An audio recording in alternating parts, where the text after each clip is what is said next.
Hai, jumpa lagi dengan Jejak Donghua. Kali ini menceritakan pemberontakan guru surgawi Meng Yunhui kepada surga celestial ketika mengumpulkan perbekalan di surga selatan. Hal ini menyebabkan kemarahan surga celestial dan mengirimkan pasukan khusus untuk menumpasnya. Bagaimanakah kisahnya? Mari kita ikuti. Jangan lupa like dan subscribe ya. Xiang Jun mengikuti Qin Mu selangkah demi selangkah. Kemanapun Qin Mu pergi, dia akan mengikutinya. Dia tidak perlu memikirkan apakah jalan yang ditempuh Qin Mu benar, atau bagaimana dia menggunakan rune kekacauan primordial dan ki vital kekacauan primordial untuk menipu hutan prasasti. Dia hanya perlu mengikuti Qin Mu. Sepanjang jalan, dia berjalan dan berhenti. Jika Qin Mu berjalan keluar dari hutan prasasti sendirian, itu akan jauh lebih mudah. Namun, membawa Xiang Jun akan jauh lebih rumit. Hutan prasasti diciptakan oleh tuan muda tertua untuk menekan tubuh jasmani orang lumpuh dan praktisi Dao lainnya, dan Xiang Jun ada di antara mereka. Untuk menipu hutan prasasti, Qin Mu perlu menggunakan struktur rune kekacauan primordial untuk menyembunyikan aura Dao agung milik Xiang Jun sendiri. Hanya dengan begitu dia akan dapat membawanya keluar dari tempat ini. Struktur kekacauan primordial juga merupakan masalah besar bagi Qin Mu. Saat dia melangkah maju, dia juga melakukan perhitungan. Dia seperti obelisk yang sedang beraksi. Ketika Xiang Jun berjalan di bawah bayangannya, seolah-olah dia ditekan di obelisk Qin Mu, jadi dia tidak menyebabkan perubahan apapun di hutan prasasti. Jika struktur kekacauan primordial Qin Mu salah dan aura Xiang Jun bocor, dia akan segera ditekan oleh hutan obelisk dan langsung dikirim ke prasasti batu asli. Setelah waktu yang tidak diketahui, Qin Mu akhirnya membawa Xiang Jun keluar dari hutan prasasti batu. Keringat mengucur di sekujur tubuhnya. Selama kurun waktu ini, ia telah menggunakan seluruh kekuatannya untuk menghitung dan mengerahkan seluruh kekuatan otaknya untuk menemukan satu-satunya jalan keluar dari perubahan yang tak terhitung jumlahnya, baru kemudian ia keluar dari hutan prasasti batu. Pada saat ini, ia merasa rileks dan pikirannya tiba-tiba menjadi kacau. Anggota tubuhnya lemah. Qin Mu memejamkan mata dan menarik napas dalam-dalam beberapa kali. Ia berdiri di sana untuk menenangkan pikirannya. Xiang Jun berbalik untuk melihat dan melihat banyak prasasti berdiri di sana. Ada begitu banyak dari mereka sehingga ia tidak dapat menemukan jalan kembali. Seolah-olah seumur hidup telah berlalu.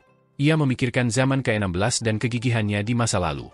Ia memikirkan pengalamannya dalam kehidupan ini dan merasakan semua hal dalam kehidupan sebelumnya. Dan dalam kehidupan ini, ia akan memperoleh kehidupan baru. Tidak lama kemudian, Qin Mu membuka matanya dan berjalan keluar dari pintu. Xiang Jun masih mengikutinya. Qin Mu tidak berbicara, begitu pula Xiang Jun. Ia tampak telah sepenuhnya menyatu dengan bayangan Qin Mu. Ia adalah sosok yang telah membunuh untuk mencapai Dao dan juga seorang pembunuh. Jika tidak, ia tidak akan mampu membunuh seorang praktisi Dao bahkan sebelum ia mencapai Dao. Ia bersembunyi di balik bayangan Qin Mu, sehingga orang biasa tidak dapat melihatnya sama sekali, mereka bahkan tidak dapat merasakan auranya. Keduanya hendak keluar dari pintu ketika Qin Mu tiba-tiba berhenti, dan Xiang Jun mengikutinya. Qin Mu melihat keluar dengan hati-hati, dan setelah beberapa saat, dia tertawa keras dan berkata, "Kita berdua adalah tuan muda Istana Miluo. Apakah kakak senior berencana untuk membantu ketiga dan keempat dan menekanku? Kudengar kakak senior adalah murid guru yang paling berharga. Jika dia guru, apa yang akan guru lakukan?" Suasana di luar pintu sunyi. Jantung Xiang Jun tidak bisa menahan diri untuk tidak berdetak kencang. Dia melihat keluar pintu dan melihat apa sebenarnya yang ada di luar. Mengapa Qin Mu tiba-tiba berkata seperti itu? Mungkinkah tuan muda tertua Istana Miluo berada di luar pintu saat ini? Guru bisa bersikap tidak memihak padaku, dan tidak memihak pada saudara senior lainnya. Qin Mu berkata dengan acuh tak acuh, "Jika kamu benar-benar mewarisi jabatan guru, kamu tidak akan menghentikanku, kamu juga tidak akan menghentikan Xiang Jun. Karena saat Xiang Jun menjadi Master Dao, guru juga tidak menghentikannya." Suasana di luar pintu masih sunyi. Xiang Jun sedikit mengernyit dan berpikir dalam hati, apakah tuan muda telah melakukan kesalahan? Tidak ada seorang pun di luar? Pada saat itu, sebuah obelisk muncul di bidang penglihatan mereka dan melayang. Qin Mu menghela napas lega dan berjalan keluar dari pintu. Dalam bayang-bayang, Xiang Jun mengikutinya keluar dari pintu dan tidak ada yang menghentikan mereka. Hanya obelisk yang diam-diam melayang melewati mereka dan masuk ke pintu. Qin Mu menoleh ke belakang dan melihat obelisk itu kembali ke posisi semula dan jatuh. Xiang Jun ragu-ragu dalam bayangan dan berkata, "Tuan muda, monster tua dan yang lainnya." Qin Mu sedikit mengernyit dan mengangkat tangannya untuk menghentikannya melanjutkan. Dengan jatuhnya obelisk, lelaki tua, wanita tua, Ju Santong, dan orang-orang lainnya di desa kecil itu mungkin akan ditekan lagi dan disegel dalam obelisk, tidak dapat melarikan diri. Terlebih lagi, susunan obelisk telah pulih sepenuhnya dan tidak ada lagi celah. Jika Qin Mu kembali ke tempat ini di masa depan, dia harus mengandalkan keterampilan kerasnya untuk menghancurkan susunan itu dengan paksa. Dan ini akan membutuhkan kecakapan tempur seperti Tai Yi. Kecakapan tempur seperti Tai Yi. Sudut mata Qin Mu bergetar saat dia berpikir, aku tidak memilikinya sekarang, tetapi aku akan memilikinya di masa depan.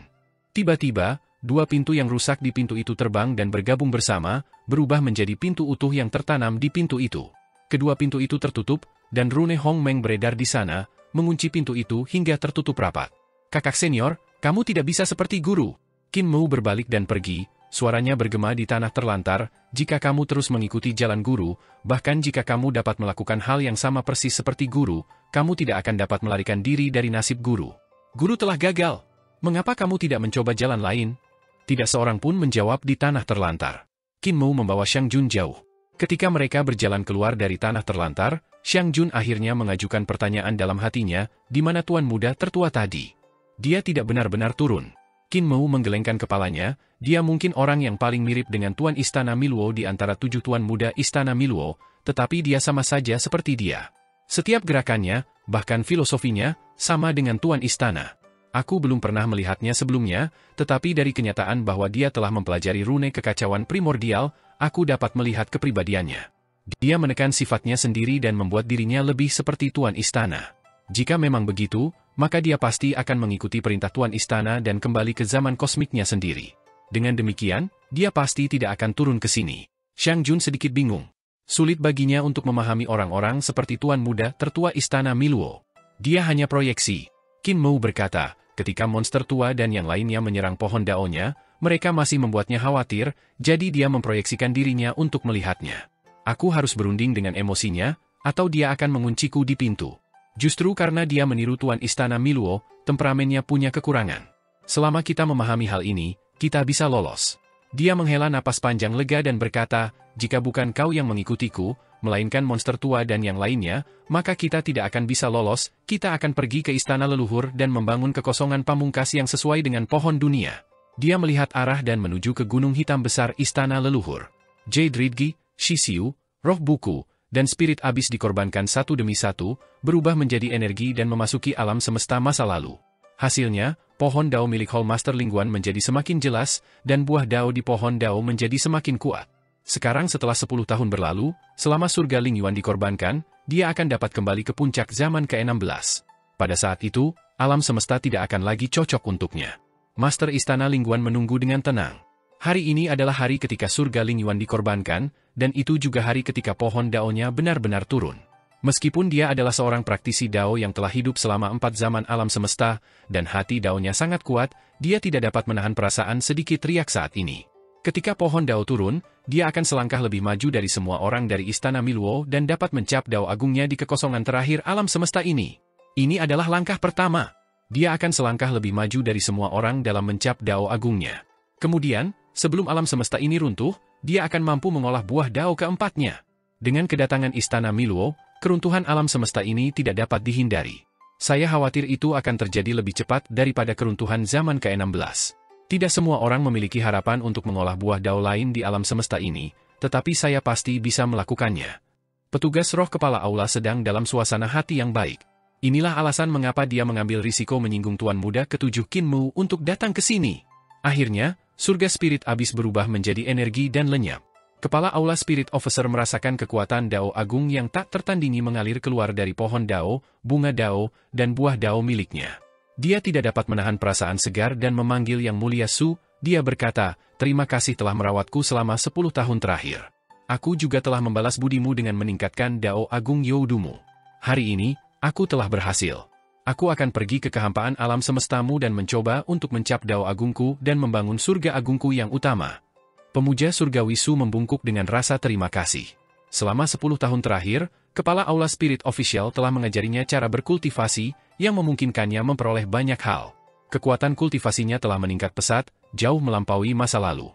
Ikuti kultivasi yang aku ajarkan padamu. Meraih Dao tidaklah sulit. Dao penguasa Istana Lingguan berdiri di belakangnya, dia memberi instruksi, jika Kaisar Surgawi datang untuk bertanya, Anda dapat langsung memberitahu dia bahwa saya akan mencap kekosongan pamungkas. Ketika saya mencapai Dao di dunia ini, saya akan memiliki 2 bunga Dao dan 3 buah Dao. Selama tubuh fisik saya terpisah, saya dapat berubah menjadi 5 peraih Dao untuk membantunya. Penguasa surgawi Poi terkejut. 5 Taois. Penguasa istana pejabat roh terbang dan melangkah ke ruang hampa pamungkas setelah 36 langkah. Tidak banyak Taois di alam semesta muda ini. Bagaimana mungkin 6 miliar tahun sejarah bisa begitu tidak berguna? Kepala istana pejabat roh merasakan fluktuasi Al-Heaven Agung yang datang dari ruang hampa pamungkas dan dapat mengatakan bahwa ada beberapa Al-Heaven Agung. Dia tidak dapat menahan diri untuk tidak menggelengkan kepalanya. Dia duduk dan mulai mempercayakan Dao Agungnya. Bahkan angin dingin dan sepi dari ruang hampa pamungkas tidak dapat melakukan apapun padanya. Di masa lalu, dia telah mencapai Dao di alam semesta, tetapi tidak di alam semesta ini. Oleh karena itu, dia masih perlu mencap Dao-nya di ruang hampa pamungkas untuk membawa kekuatan kultivasinya ke ekstrim. Dalam keadaan normal, dia mungkin telah memilih untuk memasuki dunia kultivasi dan mengolah jalur yang berbeda dari zaman alam semesta sebelumnya. Ini adalah jalur kultivasi ortodoks Istana Miluo. Namun, ada 7 tuan muda di alam semesta ini, jadi saya tidak dapat berkultivasi sesuai dengan metode ortodoks. Bagaimanapun, itu adalah tuan muda ke-7. Sementara itu tentara pengadilan surgawi sangat besar dan perkasa, dan mereka semakin dekat dengan dunia asal. Namun, di sepanjang jalan, mereka telah menghabiskan sejumlah besar sumber daya, dan bahkan dengan sumber daya keuangan pengadilan surgawi yang mencengangkan, akan sulit bagi mereka untuk mendukung mereka. Yang lebih penting, kedamaian abadi telah memutuskan semua jembatan yang menghubungkan energi roh ke pengadilan surgawi, menyebabkan pengadilan surgawi kehilangan kekuasaannya atas semua dunia di alam semesta. Tanpa sumber daya dari semua dunia sebagai pendukung, pengadilan surgawi mengirim pasukan untuk menyerang perdamaian abadi, hanya konsumsi dalam perjalanan saja sudah agak melelahkan.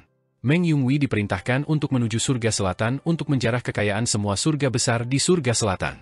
Murid pemuja api surgawi, Yan Yazi, buru-buru menyambutnya dan secara pribadi menghiburnya. Setelah menerima dekrit Kaisar Surgawi, dia segera memerintahkan semua surga besar di surga selatan untuk mengirim semua jenis kekayaan. Meng Yunhui menunggu di surga selatan selama lebih dari 10 hari. Yan Yazi sudah siap dan ratusan kapal kargo berbaris di anak sungai-sungai surgawi. Yan Yazi mengantar Meng Yunhui dengan hormat dan berbisik, "Saya mendengar bahwa guru surgawi adalah manusia dan mencintai harta karun langka. Guru surgawi, perahu terakhir diberikan kepadanya oleh saya."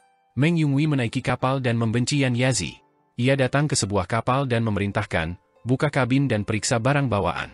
Jangan sampai ada yang hilang." Pendeta di kapal membuka kabin. Meng Yunhui melihat ke dalam kabin dan tercengang.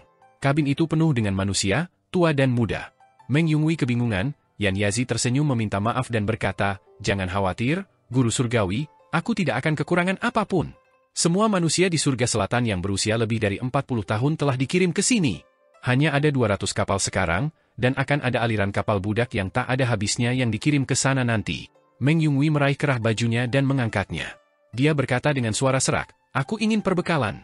Guru Surgawi, ini barang bawaannya." Yan Yazi berjuang sebentar, tetapi dia tidak bisa melepaskan diri. Dia dengan cepat berkata, "Selama masa bandit api, manusia berkorban pada usia 70 tahun, tetapi itu adalah sejarah lama. Sekarang, Raja Dewa Leluhur telah mengubah aturan. Kita bisa berkorban pada usia 40 tahun. Jangan khawatir, Guru Surgawi, mereka semua senang." Dia berbalik ke kabin dan bertanya, "Apakah kamu senang?" Manusia di kabin berkata serempak, "Tuan, kami senang." Meng Yunhui menurunkan Yan Yazi dengan lemah dan menepuk bahunya. Ia bergumam, "Yan Yazi, kau telah melakukan pekerjaan dengan baik, kau telah melakukan pekerjaan dengan baik." Armada pasokan berangkat. Meng Yunhui berdiri di haluan kapal dan mengepalkan tinjunya, tetapi ia melepaskannya lagi dan lagi. Ia melihat kembali armada yang panjang itu lagi dan lagi, tetapi ia menoleh lagi dan lagi. "Saya ingin secara pribadi mengirim anggota klan ini ke pasukan pengadilan surgawi.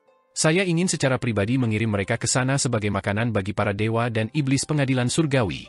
Dia bingung. Tiba-tiba, sebuah suara bergema di benaknya seperti mimpi buruk. "Saya punya mimpi. Heh, kejam sekali."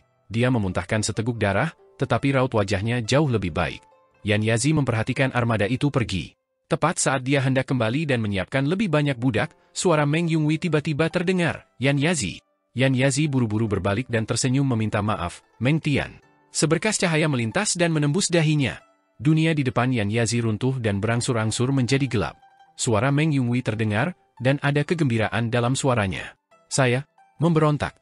Kali ini, ketika Meng Yunhui datang untuk mengawal perbekalan, dia tidak membawa banyak prajurit dan kuda.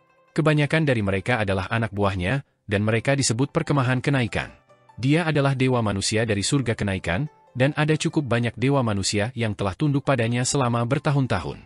Kebanyakan dari mereka berasal dari surga kenaikan. Dia sangat terampil dalam mengelola pasukan, dan sebagian besar bawahannya setia kepadanya. Namun, surga juga telah menempatkan banyak dewa setengah di perkemahan kenaikannya untuk mengawasi tindakannya. Bagaimanapun, dia adalah manusia, dan surga masih tidak mempercayainya. Dia memiliki pasukan militer lain di surga, seperti 10 penjaga surga. Namun, pasukan itu hanya mendengarkan perintah Kaisar Surgawi, dan dia tidak berdaya untuk memobilisasi mereka. Ketika Meng Yunhui membunuh Yan Yazi, ada juga pembersihan besar-besaran di perkemahan kenaikan.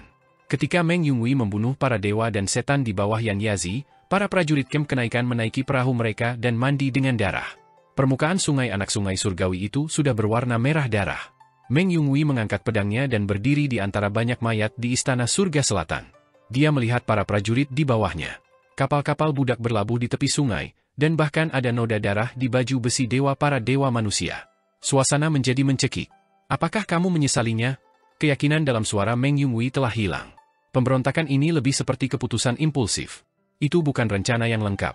Bagi seorang guru surgawi seperti dia, dikendalikan oleh emosi jelas merupakan kegagalan. Dia tahu dalam hatinya bahwa pemberontakan ini tidak akan berhasil.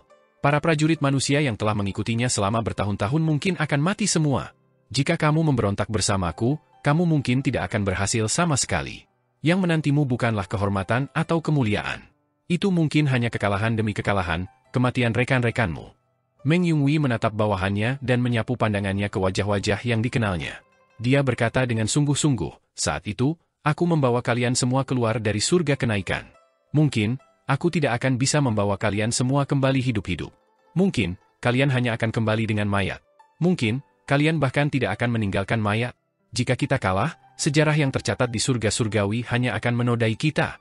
Jika kita mati, tidak akan ada batu nisan.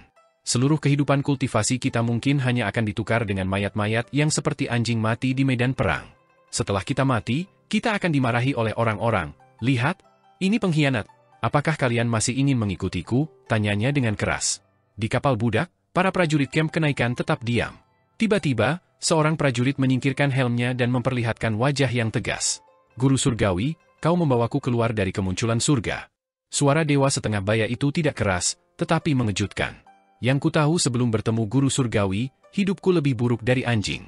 Dulu, saat bencana alam terjadi, orang-orang kelaparan ada di mana-mana. Aku mengikuti penduduk desa ke kota untuk mengemis, dan banyak sekali orang mati kelaparan di sepanjang jalan. Aku sampai di kota dalam keadaan hidup, dan aku sangat lapar hingga pingsan. Aku pergi ke parit bau di rumah setengah dewa untuk mencari makanan yang mereka buang. Aku menggali tulang-tulang manusia yang mereka tinggalkan. Aku kelaparan, dan aku ingin memakannya. Kaulah yang menarikku keluar dari parit bau itu. Kau mengatakan kepadaku bahwa kita harus punya tulang punggung dan tidak memakan manusia.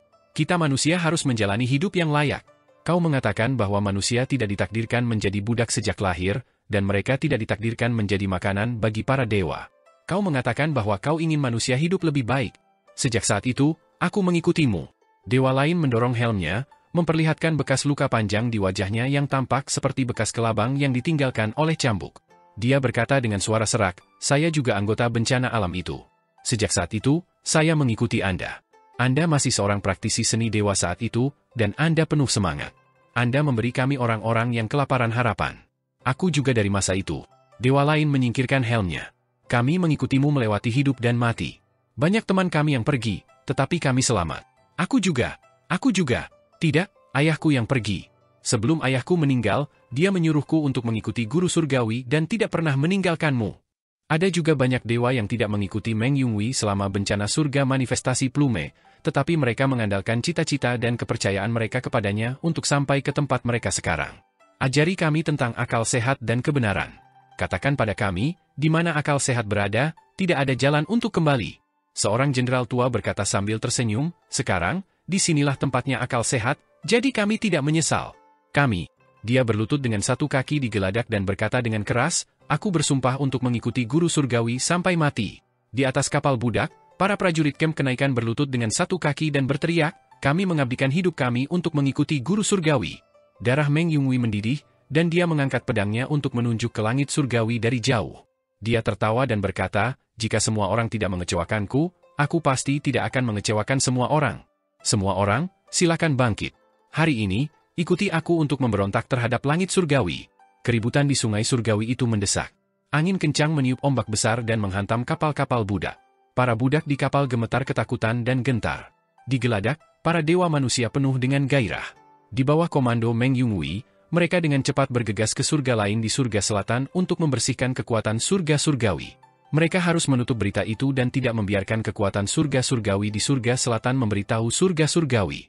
Pemberontakan ini adalah ide yang muncul tiba-tiba, dan tidak seorang pun dari mereka siap untuk itu. Surga surgawi juga tidak siap. Selama mereka menghentikan berita itu, mereka dapat mengulur waktu dan membuat persiapan yang cukup. Meskipun mereka tahu bahwa meskipun mereka membuat persiapan yang cukup, mereka tetap akan mati. Meng Yunwei memerintahkan anak buahnya untuk segera bergegas ke surga kenaikan untuk memindahkan kerabat dan teman para prajurit. Dia juga memerintahkan anak buahnya untuk diam-diam menuju ke surga surgawi. Ada juga anggota keluarga di surga surgawi, jadi mereka harus memindahkan kerabat dan teman mereka sebelum mereka terbongkar. Kalau tidak, akibatnya tidak akan terbayangkan. Wang Qing, cepatlah ke kedamaian abadi. Meng Yunwei ragu sejenak sebelum menyerahkan surat itu kepada muridnya yang paling berharga. Serahkan surat ini kepada Kaisar Kedamaian Abadi. Wang Qing ragu-ragu.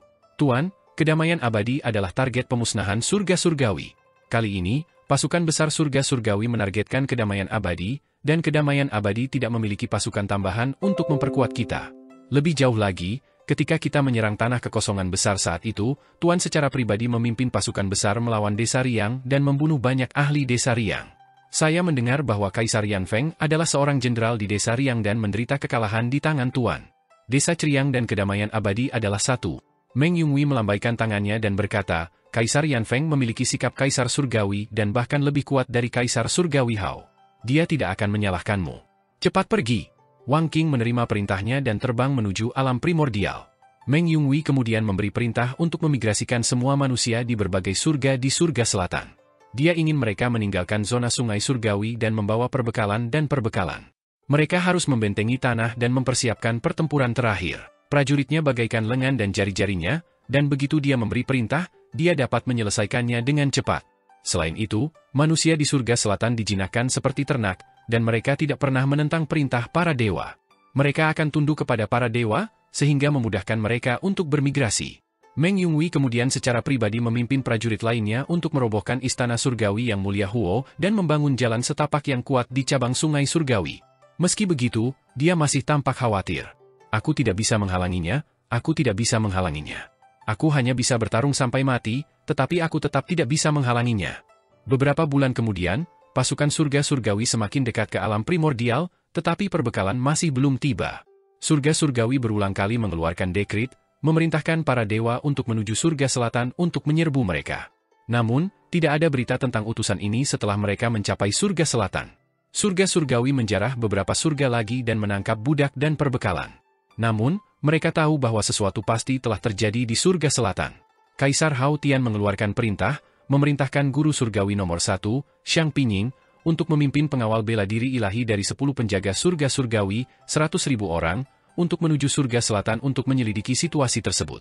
Para pengawal bela diri ilahi itu kuat, dan yang terlemah di antara mereka adalah eksistensi dari alam ibu kota Giok. Bersama dengan diagram formasi langit surgawi, kedua pengawal itu dapat bertahan melawan eksistensi dari level yang mulia surgawi. Selain Xiang Pinying, guru surgawi nomor 1, dapat dilihat betapa Kaisar Hao menghargai langit selatan. Lumbung surga tidak boleh hilang. Xiang Pinying memimpin pasukannya dan tidak memasuki surga selatan melalui anak sungai. Sebaliknya, ia mendirikan kemah dan memerintahkan orang-orang untuk datang ke gerbang surga selatan. Ia berteriak, Guru Surgawi Meng, Kaisar Surgawi telah memerintahkan kita untuk keluar dan berbicara. Meng Yun kembali ke tembok kota dan menatap Xiang Pinying dari jauh. Kedua guru surgawi itu saling memandang, dan Xiang Pinying memerintahkan, Meng Yunwei telah memberontak. Serang kota segera! Panglima Zuo Shenwu mengerutkan kening dan berkata dengan sungguh-sungguh, bagaimana guru surgawi Xiang melihat bahwa Meng Yunwei telah memberontak. Meng Yunwei adalah penguasa surgawi kedua dari surga surgawi, dan ia menyerang tanpa bertanya. Jika ia tidak memberontak, saya khawatir guru surgawi Xiang tidak akan dapat menjawab kepada yang mulia. Xiang Pinying mencibir dan berkata, Meng Yunwei dan aku sama-sama guru surgawi, jadi aku bisa tahu apakah dia akan memberontak atau tidak hanya dengan sekali lihat. Tidak ada gunanya mengatakan apa-apa lagi. Serang kota segera! Komandan kiri dan kanan sekte bela diri ilahi segera memberi perintah untuk memobilisasi kedua pasukan untuk membentuk formasi untuk menghancurkan lintasan surgawi selatan. Di menara kota, Meng Yunwei berteriak, Guru Surgawi Xiang, Kau dan aku sama-sama guru surgawi pengadilan surgawi, dan kau selalu menduduki peringkat pertama sampai kau kalah dari Yu Tinggi. Yu Tinggi jatuh ke dalam kekosongan besar, dan kau menjadi guru surgawi nomor 1. Namun, kau tahu bahwa kecerdasanmu lebih rendah dariku, dan guru surgawi nomor 1 dari surga surgawi sebenarnya adalah aku. Oleh karena itu, kau menggunakan kekuatanmu untuk keuntungan pribadimu sendiri dan menanamkan nama pemberontak atas namaku, memimpin pasukan untuk membunuhku. Kau iri dengan bakatmu, jadi aku akan menjadi sepupu yang mulia. Tolong buat keputusan. Pasukan bela diri ilahi kiri dan kanan ragu-ragu. Xiang Pinying mencibir, pencuri Meng hanya mengulur waktu. Aku memiliki segel komandan yang mulia di tangan. Senjata ilahi kiri dan kanan, serang segera. Ia mengeluarkan segel komandannya, dan ketika pasukan kiri dan kanan melihat segel komandan, seolah-olah Kaisar Hao Tian telah datang secara pribadi. Mereka segera mengaktifkan formasi mereka untuk menyerang kota. Pakaian Xiang Pinying berkibar tertiup angin saat dia melihat Meng Yunwei yang berada di menara kota. Dia berkata dengan sungguh-sungguh, Meng Yunwei, kamu pikir kamu memiliki kebijaksanaan yang unggul, tetapi kebijaksanaan terbesar di dunia ini adalah tren umum. Di hadapan tren umumku, semua kebijaksanaanmu tidak berguna. Gunakan tren umum dengan baik, ini adalah guru surgawi nomor 1 yang sebenarnya. Dengan jentikan lengan bajunya, jalan masuk kota terbuka, dan para dewa dan iblis dari kamp kenaikan bergegas keluar. Dia mencibir dan berkata, aku ingin melihat apakah momentummu dapat menyamai kebijaksanaanku. Bentuk formasi. Meskipun jumlah dewa dan iblis di kamp kenaikan tidak kurang dari 2 pengawal bela diri ilahi, kultivasi dan kekuatan mereka jauh lebih rendah. Diagram formasi dari 2 pengawal ilahi dari surga surgawi adalah diagram formasi yang lengkap. Setiap diagram formasi dapat memuat 50.000 dewa dan iblis. Ki vital dari 50.000 dewa dan iblis telah menyatu menjadi satu, dan ki vital mereka telah menjadi satu. Dengan demikian, aktivasi formasi itu luar biasa. Diagram formasi dari 10 penjaga surga surgawi dipoles dengan cermat oleh generasi guru surgawi sebelumnya. Kekuatan diagram formasi telah lama ditingkatkan hingga ekstrim, dan dapat dikatakan sebagai kristalisasi kebijaksanaan dari generasi guru surgawi sebelumnya. Dulu ketika Desa Riang membantai jalan keluar dari kekosongan besar, Lang Lang telah memimpin para penguasa penciptaan untuk bertahan melawan para pengejar dari surga surgawi. 10 penjaga surga surgawi telah mengaktifkan diagram formasi mereka dan memaksa Lang Lang dan Desa Riang mundur karena kalah, yang menunjukkan kekuatan diagram formasi tersebut. Namun, diagram formasi peleton kenaikan bukanlah diagram formasi yang lengkap. Sebaliknya, itu adalah diagram formasi kecil. 10 orang dalam satu kelompok memiliki total 10.000 formasi.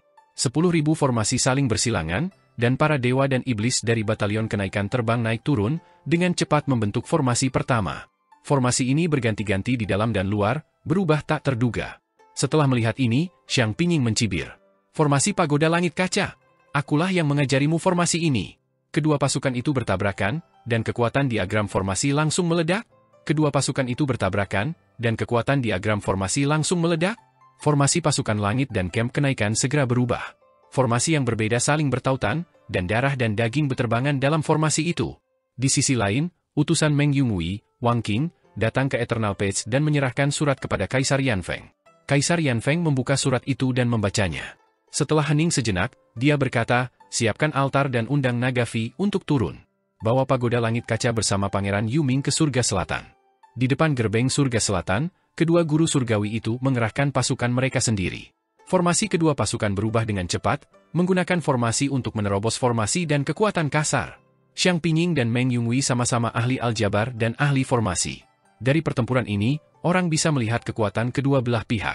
Xiang Pinying telah menjadi terkenal sejak awal, dan ia telah meraih ketenaran selama tahun pertama era Naga Han. Bahkan sebelum leluhur Dao menemukan aljabar makroskopis, ia telah membuat beberapa prestasi kecil dalam aljabar. Pada saat itu, ia juga meneliti aljabar makroskopis, tetapi ia telah membagi perhatiannya untuk meneliti formasi dan mengerahkan pasukannya di jalur formasi. Kemajuannya sedikit lebih lambat dari leluhur Dao. Hanya setelah aljabar makroskopis leluhur Dao mencapai penguasaan yang hebat, Xiang Pinying kalah dari leluhur Dao. Ia juga seorang jenius, dan ia mengandalkan pencapaian formasi dan aljabarnya untuk menjadi master surgawi nomor 1 di surga. Diagram formasi pasukan langit sangat berkaitan dengannya. Namun, ketika Naga Han berpisah dari keluarganya, ia secara pribadi memimpin pasukannya untuk menghalangi istana langit Dewa Utara Xuanwu meninggalkan langit-langit. Namun, ia terluka parah dan dikalahkan oleh Naga Gunung Sanren menggunakan pagoda langit kaca. Kekalahan itu bisa dikatakan sebagai kekalahan yang menghancurkan. Hati Dao Xiang Pinying telah rusak, dan dia tidak dapat pulih setelah ratusan ribu tahun.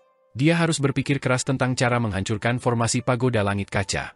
Hanya ketika Yu Tingge bangkit dan menghancurkan formasi pagoda langit kaca, Xiang Pingying berjalan keluar dari bayang-bayang dan masuk ke dalam bayangan Yu Tingge. Setelah Yu Tingge jatuh ke dalam kekosongan besar, Xiang Pingying kembali menjadi penguasa surgawi nomor 1 di surga surgawi. Pada saat ini, kebangkitan Meng Yunwei mengancam posisinya. Meng Yunwei tidak pernah menampakkan dirinya dan selalu menyembunyikan kebijaksanaan dan kekuatannya. Namun, dari formasi militernya dan pertanyaan yang sering diajukan oleh Yang Mulia Surgawi, kecerdasan Meng Yunwei sebenarnya berada di atasnya. Namun, mereka berdua belum pernah bertarung secara langsung sebelumnya. Ini adalah pertama kalinya mereka bertarung dalam pertempuran di lintasan langit selatan. Meng Yunwei memiliki keunggulan geografis sementara Xiang Pingying memiliki keunggulan militer.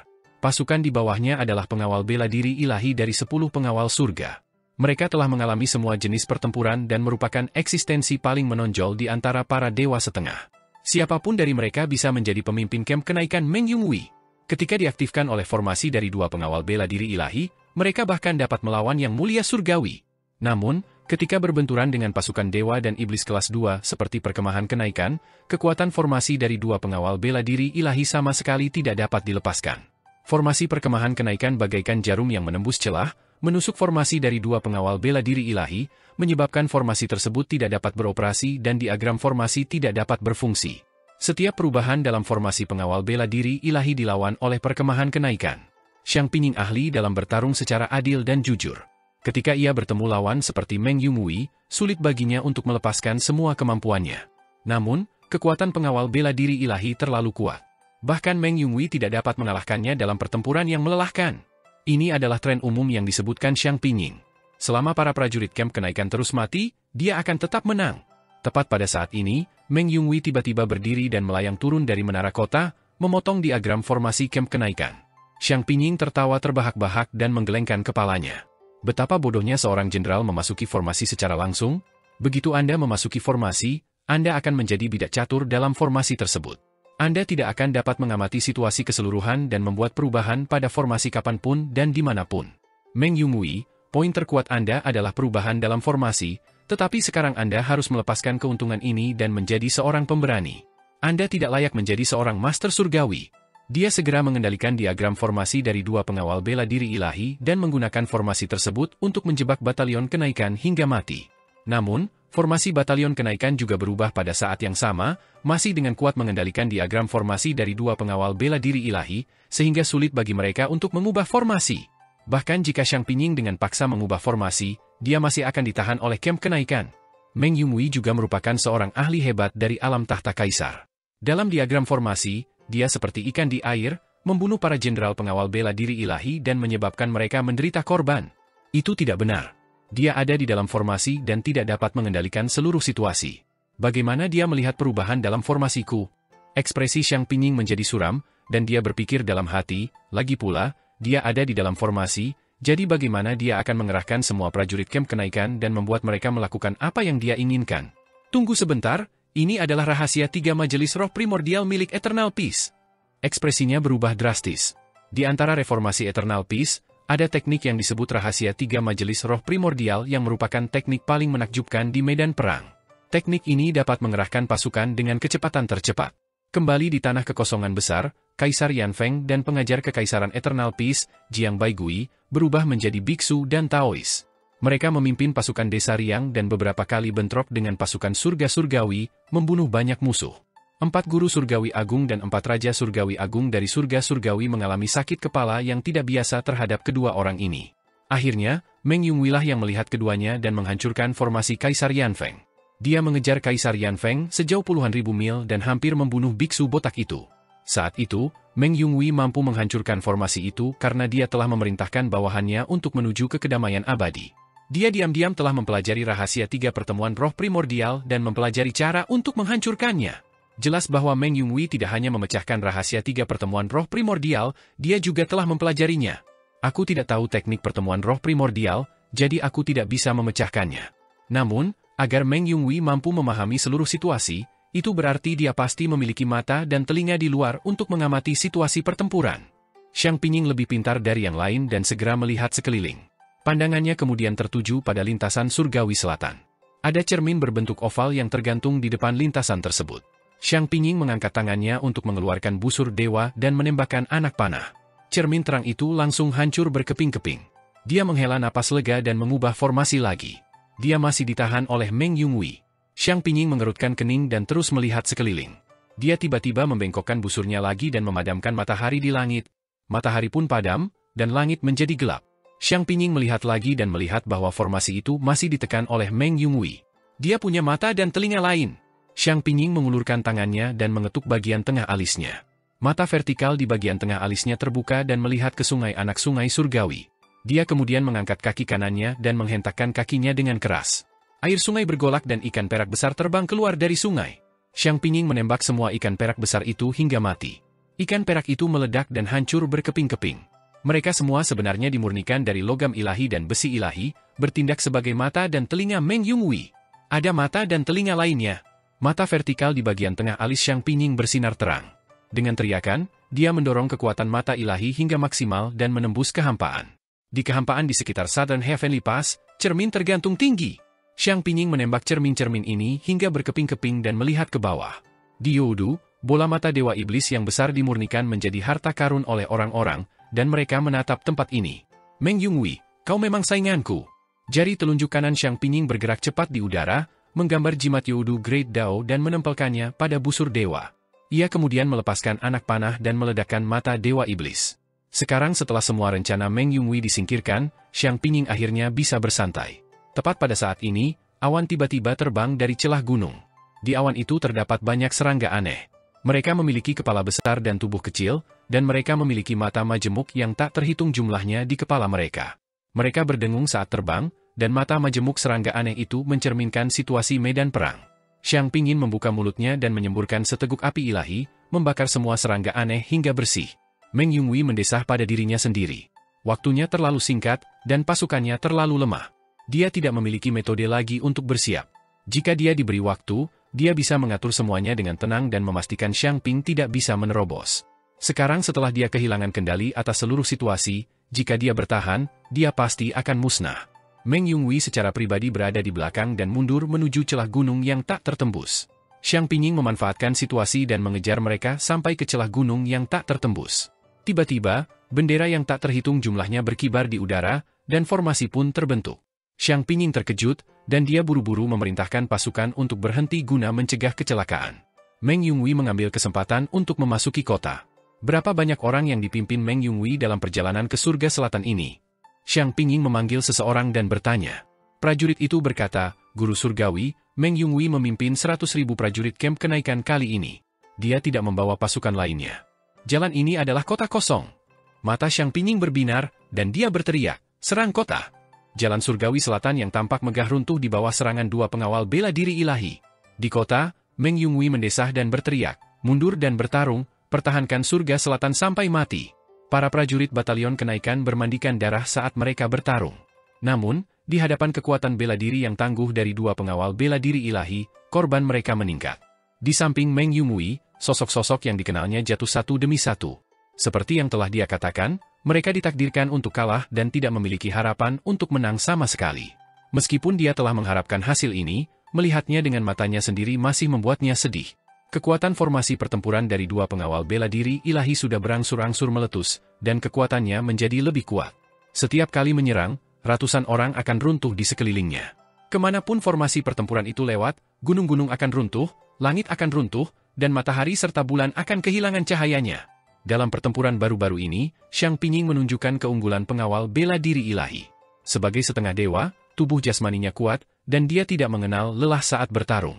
Selain itu, kultivasi para prajurit pengawal bela diri ilahi sangat tinggi, sehingga mereka telah menghancurkan para prajurit camp kenaikan.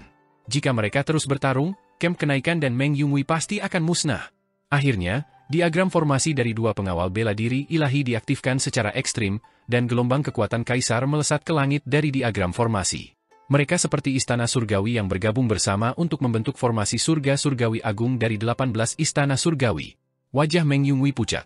Ini adalah diagram formasi yang dibuat oleh 4 guru surgawi agung. Di antara keempat guru surgawi, dialah yang paling banyak berkontribusi dan berkontribusi paling besar pada struktur diagram formasi. Dalam pertempuran untuk membunuh Desa Riang, dia mengandalkan formasi ini untuk menekan Lang Hu. Dia membunuh banyak prajurit Desa Riang, memaksa keempat guru surgawi agung Desa Riang untuk bekerja sama untuk bertahan melawan serangan surga surgawi. Namun kali ini, dia dan pengawal hutan berbulunya akan mati di bawah senjata yang telah dia rancang. Dia berbalik untuk melihat Nantian, hatinya bingung. Aku seharusnya tidak mendengarkan Yu Chenzi, aku seharusnya tidak mendengarkan Yang Mulia Mu. Mimpi, hehe. Semangatnya tiba-tiba bangkit, dan semua kekuatan sihirnya meledak. Sambil membawa semua prajurit yang tersisa dari kamp kenaikan, dia berteriak dengan tegas, "Saudara-saudara, ikuti aku sampai mati, apakah kalian bersedia? Ini adalah keberuntungan kita." Tawa keras terdengar, dan dalam formasi itu, cahaya ilahi melesat ke langit. Sosok-sosok berdiri bersamanya untuk menyambut kedua penjaga itu. Setelah melihat ini, Xiang Pinying menggelengkan kepalanya. "Kau melebih-lebihkan dirimu sendiri." Kedua formasi itu bertabrakan, dan kamp kenaikan hampir sepenuhnya tenggelam. Tiba-tiba, pilar giok yang sangat tebal turun dari langit sambil berputar, dan menusuk ke tengah kedua formasi dengan keras, menyebabkan tanah dan batu berterbangan ke segala arah. Di bawah pilar giok, seorang pria kekar dengan kepala naga dan punggung kura-kura memutar pilar giok dengan kuat. 28 langit langsung mengembang dengan suara gemuruh, dan harta karun yang tak terhitung jumlahnya muncul di 28 langit. Cahaya dari harta karun bersinar ke segala arah, memecah formasi dua pengawal bela diri ilahi. Pasukan 100.000 dewa dan iblis terhempas di tempat. 28 langit saling bersilangan dan berubah, menyimpan Meng Yunghui dan prajurit yang selamat dari batalion kenaikan ke surga. Meng Yunghui dan yang lainnya tidak punya pilihan selain mendarat di harta karun yang berharga itu, bingung. Mereka pikir mereka pasti sudah mati, tetapi mereka tidak berharap untuk diselamatkan sebagai gantinya. Untungnya, belum terlambat. Sebuah suara yang dikenal memasuki telinga Xiang Pinying, dan ekspresinya berubah drastis. Dia buru-buru menoleh ke arah sumber suara dan melihat seorang pemuda berkepala kilin berdiri di puncak 28 langit. Pakaiannya berkibar tertiup angin. "Gunung Naga Sanren," seru Xiang Pinying. "Ini aku." Naga kilin berdiri di titik tertinggi dan menatap Xiang Pinying dari jauh. Dia tersenyum dan berkata, "Xiang Pinying, sudah 600.000 tahun sejak terakhir kali kita bertemu." Tentara surga bergegas menuju alam primordial. Air sungai surgawi sudah mengalir turun dan mengalir ke alam primordial. Tiba-tiba, Departemen Pengawas Surga datang untuk melapor dengan tergesa-gesa. "Yang Mulia, ada fenomena di surga selatan. Bintang-bintang berguncang, sungai surgawi berguncang, dan surga terbentuk. Ini seperti fenomena harta karun nomor 1 di dunia, pagoda langit kaca." Kaisar Hao Tian merenung sejenak dan berkata, "Pagoda langit berkaca telah disempurnakan oleh Yang Mulia Surgawi Mu di Gunung Hitam Istana Leluhur selama puluhan tahun. Pagoda itu tidak lagi sama seperti sebelumnya, tetapi tidak dapat dianggap sebagai harta karun nomor 1 di dunia. Ada banyak harta karun yang lebih kuat darinya. Namun, begitu pagoda langit berkaca mencapai surga selatan, saya khawatir Xiang Pinying tidak akan mampu menahannya. Sampaikan perintah saya, bahwa Raja Surgawi Utara, Yi Luo, dan Raja Surgawi ketiga, Bai Yujing, ke surga selatan untuk menekan Meng Yunghui dan para pemberontak." Dia berpikir sejenak dan berkata, "Beritahu Yi Luo untuk berhati-hati terhadap Bai Yujing. Jika ada gerakan yang tidak normal, aktifkan gerbang surgawi selatan dan bunuh dia. Kau boleh pergi." Xiang Pinying melihat Dragon Mountain Sanren lagi, dan hati daunnya hampir hancur di tempat. Dia masih ingat pertempuran di istana surgawi Xuanwu. Itu adalah kekalahan terbesar yang pernah dideritanya. Dia telah memimpin Angkatan Laut Sungai Surgawi, pengawal bela diri ilahi, dan pasukan Sekte Utara, tetapi mereka telah dikalahkan sepenuhnya oleh Dragon Mountain Sanren menggunakan formasi pagoda langit kaca. Mereka telah menderita banyak korban, dan keempat pasukan hampir musnah dari surga. Dia tidak dapat pulih selama ratusan ribu tahun. Telapak tangannya juga sedikit gemetar. Formasi Dragon Mountain Sanren saat itu masih sangat kasar. Setelah 600.000 tahun pengembangan, formasi dan aljabar juga meningkat. Xiang Pinying saat ini dapat dengan mudah menghancurkan formasi Dragon Mountain Sanren saat itu. Namun, apakah Dragon Mountain Sanren tidak akan meningkat? Seberapa mengerikan peningkatan 600.000 tahun bagi seseorang dengan bakat yang menantang surga seperti itu? Meng Yunghui mendongak menatap naga kilin yang berdiri di puncak 28 langit. Hatinya dipenuhi rasa hormat dan kagum. Tidak seorang pun tahu siapa penguasa surgawi nomor 1 di surga. Ada yang mengatakan bahwa Xiang Pinying telah hidup selama bertahun-tahun yang tak terhitung jumlahnya dan merupakan penguasa surgawi nomor 1 di surga. Ada yang mengatakan bahwa Yu Tingge sangat berbakat dan kecerdasannya jauh melampaui Xiang Pinying. Ada yang mengatakan bahwa Meng Yun telah kembali menjadi lebih unggul. Namun, tidak ada perdebatan seperti itu dengan penguasa surgawi nomor 1. Hanya ada satu penguasa surgawi nomor 1 di dunia, dan itu adalah Naga Gunung Sanren, yang telah mengguncang dunia selama era Naga Han dan tiba-tiba menghilang. Naga Gunung Sanren dapat dikatakan sebagai dewa di hati semua guru surgawi dalam sejarah? Nama ini melambangkan tak terkalahkan. Pangeran Yuming sedikit khawatir. Xiang Pingying dan Meng Yunwei tidak tahu tentang tipu daya pertempuran saat itu, tetapi dia tahu segalanya. Saat itu, Qin Mu lah yang menggunakan naga kilin untuk melawan Xiang Pingying, mengalahkan Xiang Pingying bersama dengan 2 pengawal bela diri ilahi, Angkatan Laut Sungai Surgawi, dan Tentara Sekte Utara. Ini telah membantu naga kilin mencapai reputasinya.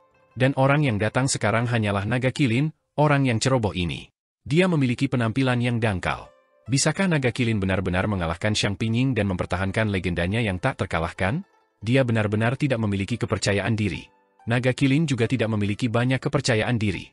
Meskipun dia telah meneliti aljabar dan jalur formasi selama bertahun-tahun dan pencapaiannya sangat mendalam, jauh melampaui apa yang dapat dia lakukan saat itu, dia masih sedikit gugup ketika menghadapi seorang master surgawi seperti Xiang Pingying yang telah lama berada di medan perang.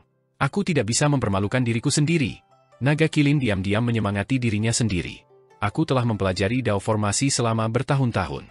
Meskipun aku tidak dapat dibandingkan dengan Master Sekte, formasi Eternal Peace jauh lebih unggul daripada orang-orang desa dari surga surgawi. Yang lebih penting, pagoda langit kaca telah ditempa ulang oleh kakek buta dan kakek bisu. Jauh lebih baik dari sebelumnya. Aku bisa memenangkan pertempuran ini. Dengan sebuah pikiran, dia segera mengaktifkan pagoda langit berkaca. Para prajurit camp kenaikan di pagoda langit berkaca segera merasakan perubahan dalam formasi 28 surga. Mereka tidak dapat menahan diri untuk tidak terangkat oleh formasi tersebut, dan kekuatan sihir mereka meluap. Mereka terhubung dengan formasi tersebut dan berubah bersamanya. Pada saat yang sama, mereka merasa bahwa mereka terhubung dengan satu harta karun demi satu harta karun dan bahwa mereka mengendalikan kekuatan yang besar. Mereka tidak dapat menahan diri untuk tidak terkejut dan senang. Namun, Meng Yunwei, yang juga berada di 28 surga, sedikit ragu-ragu. Para prajurit camp kenaikan tidak dapat melihatnya, tetapi dia dapat melihat bahwa naga Gunung Sanren sedikit lamban dalam transformasi formasi tersebut. Naga Gunung Sanren tidak muncul selama ratusan ribu tahun, jadi dia mungkin sedikit berkarat. Hati Meng Yunwei sedikit tergerak. Biarkan aku membantunya membiasakan diri dengan perubahan dalam formasi tersebut terlebih dahulu. Aku pasti bisa membiarkannya membiasakan diri dengannya lagi. Kesadarannya beriak dan berubah menjadi suara yang bergema di benak naga kilin, membimbing naga kilin tentang cara mengubah formasinya. Naga kilin mengaktifkan pagoda langit berkaca dan menyerang kedua penjaga. Dengan bimbingan Meng Yunwei, ia perlahan-lahan menjadi rileks dan pengoperasian formasi menjadi lebih mudah. Ketika pasukan surga surgawi datang ke alam purba, gelombang pertama pasukan terdepan telah memasuki alam purba dan mulai menguji pertahanan. Wilayah alam purba sangat luas, dan ada banyak dunia di dekatnya. Saat itu, alam purba dapat menampung 3 surga surgawi, naga Han, surga Han, dan surga naga. Ketika kekuatan militer surga surgawi ditempatkan di alam purba, itu hanya setetes air di lautan. Pertahanan Eternal Peace dan Desa Riang tidak bisa sempurna, jadi menyerang dari titik terlemah adalah cara termudah. Pasukan terdepan para dewa dan iblis yang telah membantai jalan mereka ke alam purba bergegas kemana-mana, membakar, membunuh, dan menjarah. Eternal Peace tidak menduduki seluruh alam purba, dan ada kerajaan-kerajaan ilahi dari semua ukuran di alam purba. Kerajaan-kerajaan ilahi ini bukanlah wilayah Eternal Peace, dan beberapa dari mereka adalah negara musuh. Mereka segera menyerah kepada pasukan terdepan surga surgawi. Beberapa adalah negara bawahan dari perdamaian abadi. Mereka berjuang sekuat tenaga sambil mencari bantuan dari perdamaian abadi. Ada juga sejumlah negara kecil yang menyerah setelah mendengar berita itu dan tidak melakukan perlawanan apapun. Sebelum kekuatan utama surga surgawi mencapai alam purba, sepertiga wilayah telah jatuh ke tangan surga surgawi. Ketika kekuatan utama pengadilan surgawi muncul di langit di atas alam purba, penghalang dunia alam purba hancur. Itu seperti telur yang kulit kepada pasukan surga surgawi. Istana surgawi yang cemerlang dari emas dan batu giok melayang di langit, dan dewa dan iblis yang tak terhitung jumlahnya berdiri di atas awan. Para dewa dan iblis dari surga surgawi melampiaskan emosi yang mereka bawa dari perjalanan 10 tahun terakhir. Guntur, kilat, dan guntur turun dari langit, mengubah tanah di bawah menjadi bumi hangus. Sepanjang perjalanan, pasukan dewa dan iblis dari surga surgawi memasuki berbagai kerajaan ilahi, menyebabkan mereka menderita seketika. Pasukan surga surgawi telah melakukan perjalanan untuk waktu yang lama, dan para dewa dan iblis ini tidak punya tempat untuk melampiaskan rasa frustrasi mereka yang terpendam. Sekarang setelah mereka akhirnya memiliki kesempatan untuk melampiaskan rasa frustrasi mereka di alam primordial, mereka secara alami harus menyalahgunakan kekuasaan mereka. Tidak ada kekurangan kasus pembakaran, penjarahan, dan intimidasi. Beberapa prajurit bahkan memimpin massa untuk menjarah dan memusnahkan banyak kota, membunuh penduduk kerajaan ilahi ini dan menggunakan kepala mereka sebagai pahala pertempuran. Bahkan ada orang yang menjarah perbendaharaan kerajaan ilahi alam primordial dan bahkan memasuki harem kekaisaran kaisar kerajaan ilahi. Mereka membunuh kaisar dan bermain-main di harem siang dan malam. Berbagai jenderal surga surgawi menutup mata terhadap hal ini. Dalam perang salib melawan alam primordial ini, para prajurit perlu melampiaskan amarah mereka. Jika tidak, akan mudah bagi keadaan untuk berubah, jadi mereka membiarkan mereka bermain-main.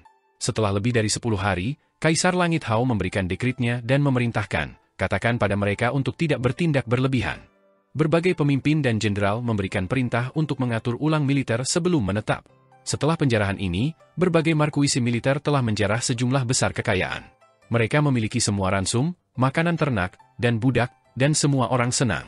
Namun, kerajaan-kerajaan surgawi yang telah menyerah kepada surga surgawi berada dalam kekacauan, dan negara-negara mereka pada dasarnya hancur. Setelah beberapa hari beristirahat, Kaisar Hao Tian mengeluarkan dekret. Dewa Hitam Surga Utara, pimpin 40 markuis pasukan dan berbaris dari perbatasan utara alam primordial. Dewa Hitam Surga Utara yang asli, putra surga Yin, telah meninggal. Nian Guanhe, salah satu dari 5 kaisar, mengambil alih posisi Dewa Hitam. Dia segera memimpin istana 3 Li Surga Utara, melon yang dikalahkan, bendera kiri, gendang sungai, bendera surga, bendera kanan, ayam surgawi, formasi penghalang tembok, dan sisa dari 40 markuisi pasukan untuk menyerang dataran utara alam primordial. Ketika leluhur iblis, Mahakala, mendengar berita itu, ia segera memimpin pasukan leluhur iblis untuk bertemu dengan Master Sungai Nian Guan di luar dataran es. Kaisar Hao Tian mengeluarkan dekret lain. Dewa Merah Langit Selatan, pimpin 39 Adipati Langit Selatan untuk menekan Laut Selatan. Dewa Merah Qi Xiaoyu menerima dekret tersebut dan memimpin Chang Chen, Lang Jiang, Grandmaster, Santai, Bei He, 5 Adipati, Tianzun, Manajer Monster, Shui Fu, dan 39 markuis pasukan lainnya untuk menyerang Laut Selatan. Kaisar Merah dan Kaisar Cahaya segera mengirim pasukan mereka untuk melawan Dewa Merah Qi Xiaoyu. Kedua belah pihak menarik kembali barisan mereka di laut. Kaisar Hao Tian memerintahkan, Dewa Hijau Langit Timur, pimpin 60 markuis pasukan Langit Timur untuk menyerang dari Laut Timur. Dewa Hijau Langit Timur menempatkan pasukannya di Laut Timur dan memimpin 60 markuisi pasukan seperti Sungai Surgawi, Xian Timur, Xian Barat, Radiasi Surgawi, Pejabat Berkuda, Kereta Perang, dan Kereta Perang Formasi. Kaisar Hao Tian memerintahkan, Dewa Putih Surga Barat, pimpin Adipati ke-27 Surga Barat dan serang Bumi Barat. Dewa Putih Surga Barat segera memasuki surga tinggi dan memimpin hiasan surgawi, lidah keriting, lintasan surga, jalan surga, bulan, bendera ginseng, 9 negara, dan pasukan 9 negara dari pasukan ke-17 kedua untuk menyerang Bumi Barat dari surga tinggi. 3 Raja Surgawi, 2 Guru Surgawi, 8 Pengawal, 7 Adipati, 4 Kepala Suku, 3 Guru, 2 Ajudan, 5 Kaisar, dan berbagai markuise pasukan memimpin pasukan utama surga surgawi untuk menyerang dari jalur tengah. Kaisar Hao Tian secara pribadi mengambil alih. Angkatan Laut Sungai Surgawi mengambil alih Sungai Surgawi dan memimpin untuk menyerang Desa Riang, yang terletak di utara alam primordial. Qin Mu datang ke Gunung Hitam Istana Leluhur dan memastikan lokasi pohon dunia di alam semesta. Dia kemudian memasuki Youdu tanpa henti dan langsung menuju jurang reruntuhan akhir. Xiang Jun bersembunyi di balik bayangannya dan bertanya, Tuan Muda Ketujuh, siapakah orang di bawah pohon dunia itu? Namanya Su Shenghua. Qin Mu tersenyum. Kemampuannya sangat kuat, kan? Xiang Jun berkata, sulit untuk mengatakan seberapa kuat dia sekarang, tetapi jika dia berhasil mencapai Dao, sulit untuk mengatakan seberapa kuat dia nantinya. Saya melihat bahwa teknik yang dia kembangkan berbeda dari yang sebelumnya. Dia tampaknya sedang menganalisis pohon dunia dan bersiap untuk mengolah pohon dunia miliknya sendiri. Jika dia melakukan itu, dia tidak perlu mempercayakan Dao Agungnya kepada kehampaan. Qin Mu menganggukkan kepalanya dan berkata, Saudara Su dan Lan Yutian, mereka menciptakan Dao ini untuk mencapai Dao. Xiang Jun terdiam sejenak dan tidak dapat menahan diri untuk bertanya, jika mereka mencapai Dao dan tidak perlu mempercayakan diri mereka kepada kehampaan, apakah mereka dapat menghindari penghancuran kekosongan tertinggi karena terlalu banyak orang yang telah mencapai Dao? Qin Mu berkata sambil tersenyum, mereka memang punya rencana seperti itu. Mengenai apakah kita bisa mencegah runtuhnya kekosongan pamungkas, kita tidak yakin. Xiang Jun terdiam lagi. Setelah sekian lama, dia berkata, menurutku jalan mereka adalah jalan yang benar. Qin Mu menoleh ke belakang, dan mata Xiang Jun berbinar-binar dalam bayangannya. Dia jelas sedang memikirkan tentang bagaimana dia telah mencapai Dao dan menyebabkan kehancuran era ke-16. Xiang Jun, yang telah mencapai Dao melalui pembunuhan, tidak lagi memiliki dorongan untuk membunuh segalanya di masa lalu. Setelah dia melihat teknik formasi Dao Su Shenghua, keterkejutan di hatinya semakin besar, menyebabkan dia semakin meragukan dirinya sendiri dan meragukan jalannya sendiri. Keraguan diri akan mengarah pada penyangkalan diri dari hati Dao seseorang, yang akan berdampak besar pada alam Dao. Kultivasi dan kemampuan seseorang bahkan akan mengalami kemunduran. Ketika pohon dunia menjadi Dao, itu adalah Dao besar yang mempercayakan dirinya pada diri sendiri. Qin Mu terus melangkah maju dan berkata dengan acuh tak acuh, ketika alam Dao menjadi Dao, itu berarti Dao agung dipercayakan kepada kehampaan. Meskipun ada perbedaan antara dua jenis formasi Dao, itu tidak berarti bahwa jenis formasi Dao lainnya salah. Xiang Jun, jika kamu terus meragukan jalanmu sendiri, kultivasimu akan terus melemah hingga kamu menjadi cacat. Alam semesta ini mengharuskan Su Shenghua untuk mempercayakan dirinya sendiri, dan itu juga mengharuskanmu untuk mempercayakan dirimu kepada kehampaan. Jantung Dao Xiang Jun berhenti runtuh dan terus mengikutinya tanpa suara. Ketika mereka mencapai jurang reruntuhan akhir, Qin Mu menentukan lokasi jurang yang tepat. Dia kemudian bangkit dan membawa Xiang Jun ke dalam kehampaan terakhir. Sekarang setelah dia memiliki koordinat pohon dunia dan jurang reruntuhan akhir, dia dapat menentukan lokasi semua pohon Dao yang ditandai pada peta geografis Taiyi. Dia membuka peta geografis Taiyi dan menandai lokasi pohon dunia dan reruntuhan akhir yang sesuai. Dia kemudian menutup matanya, dan dalam benaknya, gambar peta geografis Taiyi menyebar tanpa henti, terhubung ke kehampaan terakhir. Jaringan surga yang menyeluruh dan pohon Dao yang agung membekas pada kehampaan terakhir dalam benaknya. Sebuah jalan muncul dengan jelas dalam benaknya. Pada peta geografis Taiyi, lokasi Taiyi ditandai dengan kehampaan terakhir. Tempat di mana Taiyi di penjara akhirnya ditemukan olehnya. Apakah Tuan Muda merasakannya? Xiang Jun tiba-tiba berkata, seseorang mencapai Dao di poin tertinggi. Qin Mu tercengang dan buru-buru membuka matanya. Maksudmu seseorang mempercayakan poin tertinggi? Itu tidak mungkin. Dia sedikit mengernyit. Di dunia ini, tidak ada yang lebih dekat dengan surga ke-36 dari alam Dao daripada aku. Orang berikutnya yang berhasil pastilah aku, tetapi aku tidak dapat mengambil jalan untuk mencetak kekosongan. Kecuali orang ini bukan dari alam semesta ini. Xiang Jun berkata dengan sungguh-sungguh, aku dapat merasakan aura dari era ke-16. Keberadaan yang mempercayakan Dao agungnya adalah seorang kultivator dari era ke-16. Qin Mu memiliki ekspresi muram. Yang mulia surgawi Hao, kamu telah mengecewakanku. Kamu harus meminjam kekuatan Tuan Muda ketiga dan keempat. Xiang Jun, karena kamu dapat merasakan orang yang telah mencapai Dao ini, dapatkah kamu merasakan di mana dia berada? Xiang Jun mengangguk. Apa maksudmu? Pisaumu tumpul, aku perlu mengasahnya. Qin Mu tersenyum. Apakah kamu punya keyakinan untuk membunuh tamu prasejarah ini? Xiang Jun memang tumpul. Bukan hanya pisaunya yang tumpul, hati Dao-nya juga tumpul. Namun, ketika dia mendengar Qin Mu berkata dia akan membunuh para pengunjung prasejarah, hati Dao-nya menjadi tajam lagi. Qin Mu merasakan pisau yang sangat tajam itu menyala dan niat membunuh dalam bayangannya dan tidak dapat menahan senyum. Xiang Jun merasa bersalah dan menyalahkan dirinya sendiri karena telah menghancurkan kekosongan tertinggi ketika dia mencapai Dao. Dia jatuh ke dalam penyangkalan diri dan membenci dirinya sendiri dalam-dalam. Namun, dia membenci mereka yang telah mencapai Dao sebelumnya. Ketika tidak ada musuh, pisaunya akan melukai dirinya sendiri dan mengiris hati Dao-nya. Namun, ketika musuh datang, pisaunya akan digunakan untuk melawan musuh. Tidak peduli seberapa kejamnya dia melukai dirinya sendiri, musuh akan lebih kejam lagi. Di kekosongan tertinggi, Hall Master Ling Guan menggunakan Dao agungnya sendiri untuk secara paksa mencetak kekosongan, dan langit agungnya yang menyeluruh sedang terbentuk. Yang disebut langit agung yang menyeluruh sebenarnya menggunakan Dao agungnya sendiri untuk memahami langit dan bumi dan membentuknya, sehingga mengubahnya menjadi surga. Langit agung yang menyeluruh adalah bentuk Dao. Setiap jenis Dao agung adalah penjelasan bagi alam semesta. Semakin banyak pemahaman seseorang tentang Dao, semakin dalam pemahamannya. Langit dan bumi yang diciptakan oleh Dao akan lebih lengkap dan lebih realistis. Misalnya, ketika Kaisar Pendiri mengolah Dao pedangnya ke langit ke-36, ia menggunakan Dao pedangnya untuk mengembangkan Dao pedang agungnya yang menyeluruh. Di langit agung yang menyeluruh, ada gunung, sungai, pohon, burung, serangga, ikan, matahari, dan bintang. Itu seperti dunia nyata. Namun, Kaisar Pendiri telah mengeksekusi Dao pedang agungnya di dunia nyata. Pedang Dao agung yang menyeluruh hanyalah seni ilahi yang akan menghilang setelah digunakan. Namun, karakteristik kekosongan tertinggi berbeda. Tempat ini dapat mencetak Dao agung seseorang dan membentuk kekosongan tertinggi menjadi bentuk Dao. Itu tidak akan menghilang. Jejak semacam ini tidak perlu secara paksa mengeksekusi Dao agung untuk mengubah struktur kekosongan tertinggi. Selama seseorang menanamkan Dao mereka sendiri di sini, kekosongan tertinggi secara alami akan berubah dan bertransformasi menjadi surga tertinggi yang agung. Jalan Master Aula Pejabat Roh untuk mencapai Dao adalah dua jalan. Salah satunya adalah jalan untuk mencapai Dao di alam Dao.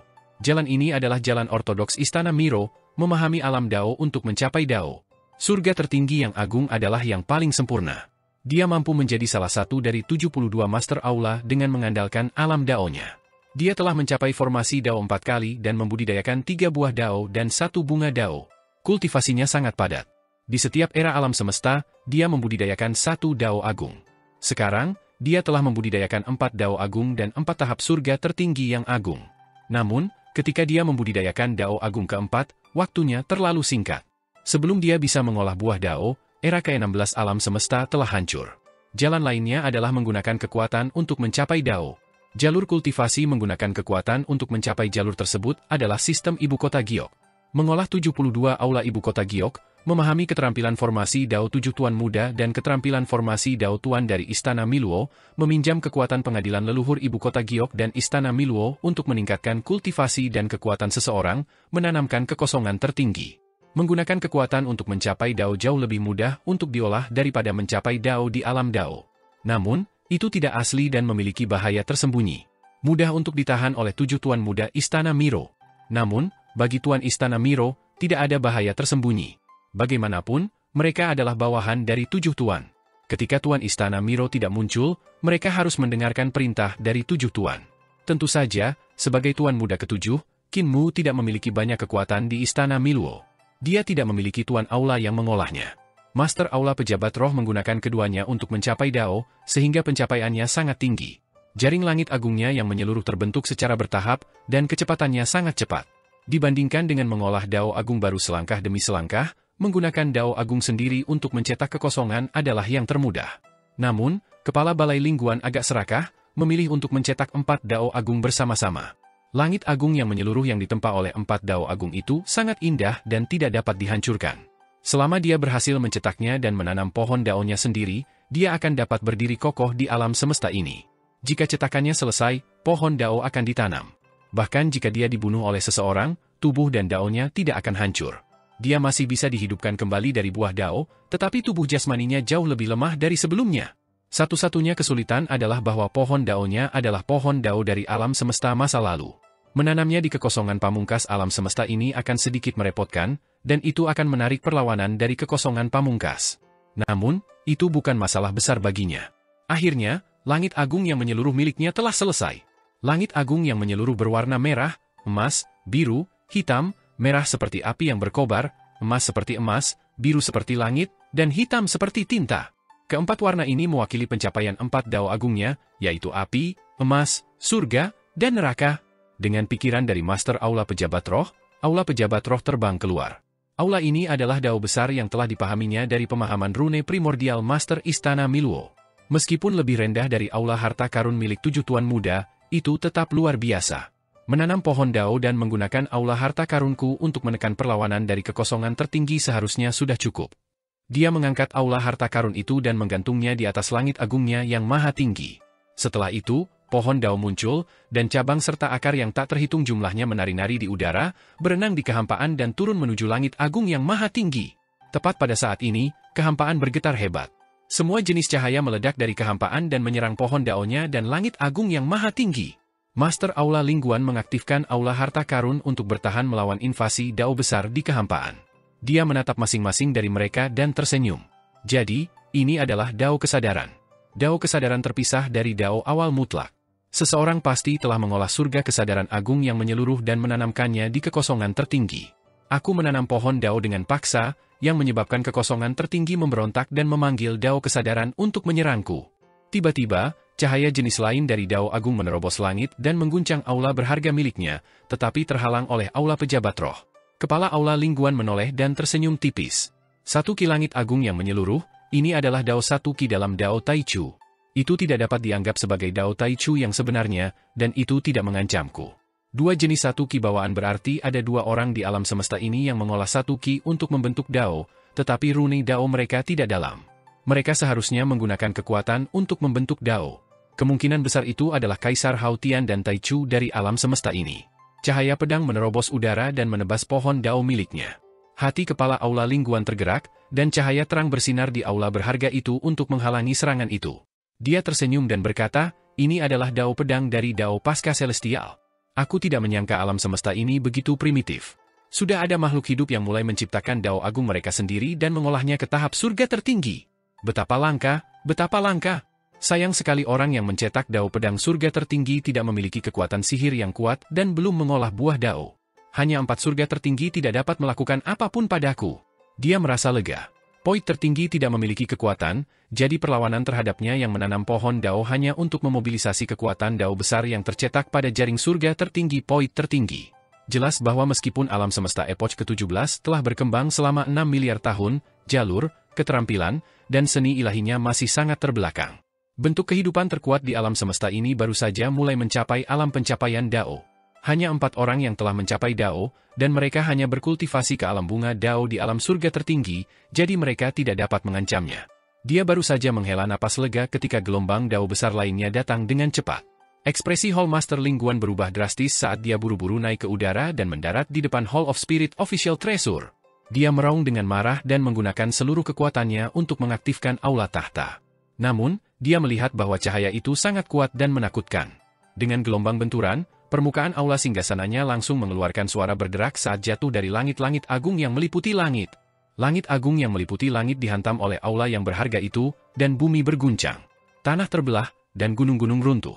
Benturan yang mengerikan itu menimbulkan badai, mencabut pohon dao yang baru saja berakar. Di langit-langit agung yang maha agung, matahari padam dan jatuh ke tanah, menyebabkan langit agung yang maha agung tenggelam dan jatuh ke samping. Bulan di langit hancur berkeping-keping, sepenuhnya musnah oleh dampak dao agung. Aula kesayangannya bahkan mengeluarkan suara berderit saat batu dao retak terus-menerus. Sulit baginya untuk menahan tekanan yang sangat mengerikan itu. Bahkan kepala aula dari aula pejabat roh di depan aula itu tubuh jasmaninya terus menyusut karena tekanan, tidak mampu menstabilkan tubuhnya. Dao Taiyi, aku lupa tentang orang itu. Kepala aula Ling Guan menarik napas dalam-dalam, dan tubuh jasmaninya, yang terdiri dari ratusan tulang, organ, usus, otot, dan bahkan kulit, berubah menjadi dewa kuno. Dia terlalu kuno, dan setiap bagian dari tubuh jasmaninya telah menjadi dewa. Sekarang setelah dia mengerahkan semua kekuatan sihirnya, dia benar-benar sangat kuat. Itulah langit agung tertinggi milik orang itu. Ahli tanpa nama yang bertarung dengan guru.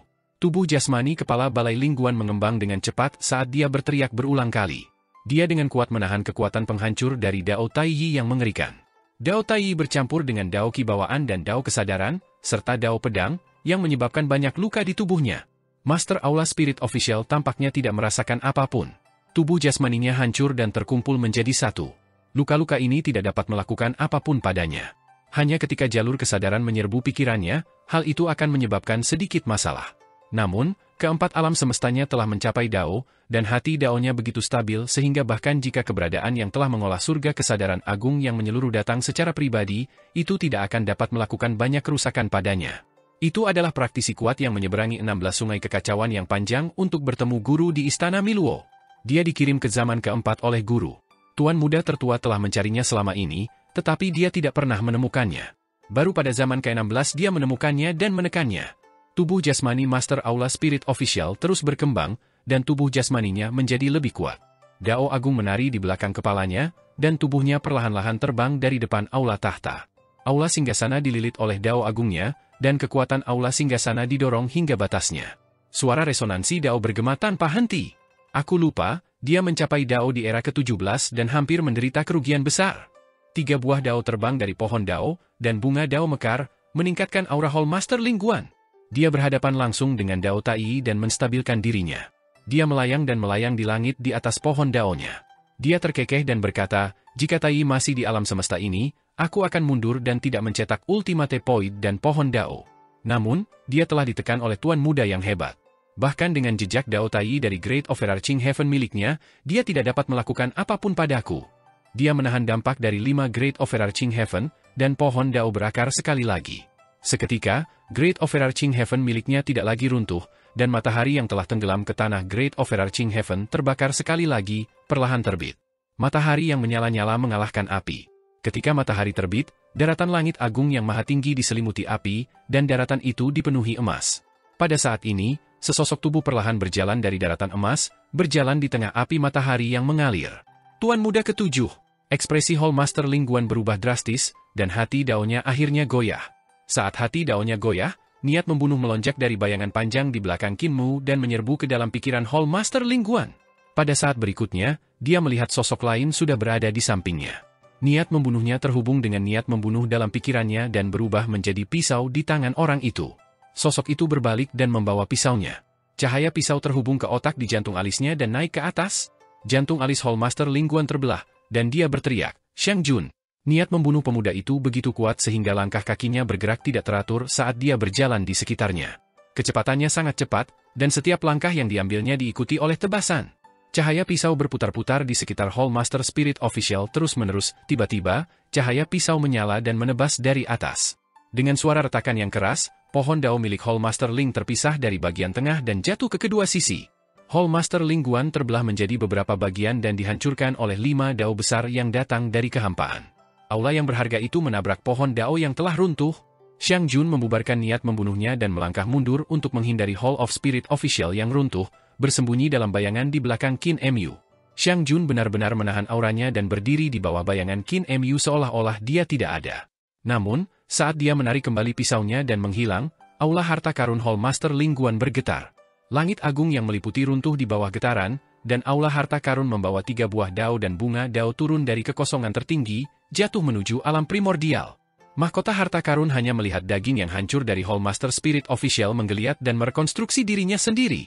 "Xiang Jun, kau menghancurkan daoku dan menghancurkan tubuh jasmaniku. Aku pasti akan membalas dendam untuk ini." Suara Hallmaster Ling Guan terdengar. Tubuh jasmaninya menggeliat dan tiba-tiba terbelah menjadi 4 bagian. Masing-masing dari mereka membawa buah dao dan bunga dao dan terbang ke arah yang berbeda. Xiang Jun terbang keluar dari bayangan Qin Mu dan mengejar dewa kuno yang dibentuk oleh kepala Hallmaster Ling. Pada saat yang sama, pohon dao yang telah dibelah oleh kepala aula pejabat roh juga terbang, mencoba mengejar aula tahta. Qin Mu bergerak dan mendarat di separuh pohon dao, menekan separuh lainnya. Aula kekacauan terbang keluar dari belakangnya dan menekan separuh lainnya. Kedua belahan pohon dao bergetar, dan banyak dao besar muncul untuk menyerang Qin Mu bersama-sama. "Tuan muda ketujuh, Anda ingin merebut pohon dao saya? Bermimpilah." Suara dao kepala aula Ling Guan datang dari pohon dao. Pohon dao seperti dao besar yang bernyawa, dan serangannya sangat ganas. Cabang-cabang dan daun-daun pohon sedikit bergetar, dan semua jenis jalur, keterampilan, dan seni ilahi datang menyerang. Meskipun tubuh jasmani kepala aula Ling Guan hancur dan bunga buah dao melindungi tubuhnya yang hancur untuk terbang menjauh, pohon daonya masih memiliki kekuatan yang tak terbatas. Hanya seni ilahi yang meledak dari cabang-cabang dan daun-daun sudah cukup untuk membuat yang mulia surgawi terkesiap kagum. Qin Mu memegang pedangnya dengan satu tangan dan menebas secara horizontal. Kemanapun cahaya pedang itu lewat, semua seni ilahi yang dipancarkan pohon dao terpotong menjadi 2. Surga ke-33 alam dao, ibu kota surga, tulisan membelah surga. Ketika pedang itu mendarat di pohon dao, kekuatannya meledak, dan setengah dari pohon dao milik Master Aula Ling Guan langsung runtuh. Dalam sekejap, pohon dao berubah menjadi kekacauan, berubah dari Taiyi menjadi Taiji. Pohon dao kemudian hancur total, berubah menjadi dunia yang lengkap dalam kehampaan pamungkas. Langit berbintang mengembang dengan cepat di bawah pengaruh kehampaan pamungkas, runtuh dan hampir hancur. Harta karun ilahi embrio roh Qin Mu menyebar dan menampung langit dan bumi ini. Jurang reruntuhan akhir runtuh dengan sendirinya dan segera menelan langit dan bumi yang diubah oleh pohon dao bersama dengan harta karun ilahi embrio roh Qin Mu. Harta karun ilahinya membelah langit dan bumi sekali lagi, berevolusi sekali lagi. Qin Mu mengangkat kepalanya, dan uap ungu purba yang pekat memenuhi harta karun ilahinya. Roh primordial dan tubuh jasmaninya menyerap uap ungu purba yang dibentuk oleh pohon dao milik Master Aula Pejabat Roh dan terus tumbuh. Kakinya yang kurus berangsur-angsur pulih, dan roh primordialnya juga kembali ke standar alam kolam giok. Separuh pohon dao lainnya dari Aula Pejabat Roh mencoba yang terbaik untuk melawan Aula Kekacauan dan melarikan diri. Namun, ia tidak dapat lolos dari penindasan Aula Kekacauan apapun yang terjadi. Qin Mu melangkah maju dan melakukan hal yang sama. Ia menebas lagi dan menghancurkan separuh pohon dao milik Master Aula Pejabat Roh lainnya. Ia pertama-tama membuka langit dan bumi sebelum menghancurkannya untuk mengembangkan ki primordial. Setelah menyerap separuh pohon dao, roh primordialnya tumbuh lagi. Dalam waktu singkat, roh primordialnya telah tumbuh ke tingkat alam laut surgawi. Xiang Jun terbang kembali dan mengangkat kepala Hallmaster Ling Guan.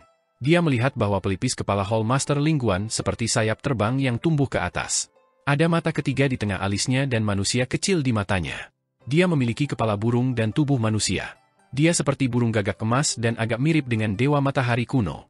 Dia juga memiliki taring, dan taring itu berubah menjadi bentuk dewa kuno. Itu sangat aneh. Qin Mu tercengang. Ini adalah pertama kalinya dia melihat bentuk tubuh jasmani yang aneh seperti itu. Master Aula Pejabat Roh ini seperti dewa kuno yang telah mengumpulkan alam semesta menjadi satu. Tubuh jasmaninya tampaknya dapat terurai menjadi dewa-dewa kuno kapan saja. Namun, kepala Master Aula Pejabat Roh telah dibunuh oleh Xiang Jun, dan para dewa kuno ini juga mati. Pisau Xiang Jun benar-benar sangat tajam. Qin Mu tidak dapat menahan diri untuk berseru kagum. Dao Xiang Jun ada untuk membunuh. Setiap gerakan dan setiap bentuk gerakannya adalah untuk melenyapkan lawannya secepat mungkin. Tidak ada gerakan yang tidak perlu dan tidak ada pemborosan energi. Ini berbeda dari jalur, keterampilan, dan seni ilahi lainnya. Ada sangat sedikit seni Dao di dunia yang menghususkan diri dalam pembunuhan. Kebanyakan dari mereka mengejar esensi Dao. Adapun kekuatan seni ilahi, mereka biasanya hanya detail kecil. Belajar untuk memanfaatkannya, seni ilahi hanyalah penggunaan Dao. Di sisi lain, jalur pembunuhan Xiang Jun hanya ada demi membunuh. Jalur, keterampilan, dan seni ilahinya semuanya demi membunuh lawannya dalam waktu sesingkat mungkin. Di mata banyak orang, ini meninggalkan akar seseorang untuk mengejar yang lemah. Namun, dalam pertempuran nyata, kultivasi seseorang lebih tinggi darinya, dan alam Dao seseorang lebih dalam darinya. Seseorang juga bisa mati di tangannya. Xiang Jun terkejut bahwa Qin Mu telah menghancurkan pohon Dao milik Hall Master Lingguan sepenuhnya dalam waktu yang singkat. Namun, meskipun dia terkejut, dia tidak mengatakan apa-apa. Eksistensi kuno seperti Hall Master Lingguan sangat sulit dibunuh. Alasan mengapa dia berhasil melakukan serangan diam-diamnya adalah karena Qin Mu telah mengguncang jantung Dao Hall Master Lingguan, menyebabkan jantung itu tertusuk ke otaknya oleh Dao pembunuhnya. Jika jantung Dao Hall Master Lingguan tidak goyah, bahkan jika dia berhasil dalam pembunuhannya, dia mungkin akan berakhir dengan menukar nyawanya dengan nyawanya. Untuk eksistensi seperti kepala aula dari Aula Pejabat Roh, bahkan malapetaka besar kehancuran alam semesta akan sulit untuk melenyapkannya sepenuhnya. Pohon Dao buah Daonya dapat bertahan dari malapetaka kehancuran tanpa dihancurkan. Satu-satunya ancaman adalah malapetaka alam semesta. Namun Qin Mu telah menghancurkan pohon Dao milik kepala Aula Lingguan. Ini adalah sesuatu yang tidak dapat dilakukan Xiang Jun. Bagaimana mungkin ada tubuh jasmani yang aneh seperti itu? Qin Mu memeriksa kepala-kepala Aula Lingguan dan sedikit mengernyit. Jika kita bertarung dengan surga, tubuh jasmani dari eksistensi seperti itu akan hancur dan berubah menjadi dewa-dewa kuno untuk memasuki medan perang. Ini akan menjadi pukulan fatal bagi kedamaian abadi. Yang membuatnya makin khawatir adalah jika tubuh jasmani para ketua aula lainnya juga sekuat ini, jika Tuan Muda Istana Miluo mengirim beberapa ketua aula lagi, siapa yang bisa bertahan melawan mereka? Untuk eksistensi seperti kepala aula dari Aula Pejabat Roh, bahkan malapetaka besar kehancuran alam semesta akan sulit untuk melenyapkannya sepenuhnya. Pohon Dao buah Daonya dapat bertahan dari malapetaka kehancuran tanpa dihancurkan. Satu-satunya ancaman adalah malapetaka alam semesta.